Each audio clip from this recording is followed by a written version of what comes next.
সন্যাসী চেনেলৰ প্ৰিয় বন্ধু বান্ধৱীসকল, এই গছজোপা দেখিছে নহয়? এই গছজোপা শিপাৰ সৈতে উভালি আনিছোঁ। এই গছজোপাৰ নাম হ'ল ধপাতিতা গছ। এই ধপাতিতা গছৰ উপকাৰিতা জানিলে আপোনালোকে আচৰিত হ'ব। কাৰণ এই গছজোপাৰ উত্তম ঔষধ, মহৌ ঔষধ হিচাপে কাম কৰে গছজোপাই।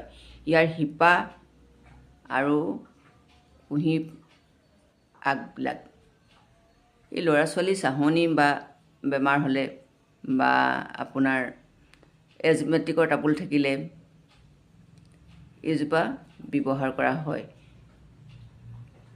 ইয়াৰ লগত আপোনাৰ জালুক 21টা, সৰু ল'ৰাৰ বাবে 7টা, 3টা বয়স অনুসাৰে ইয়াক পিহি পেলাই খুৱাব লাগে।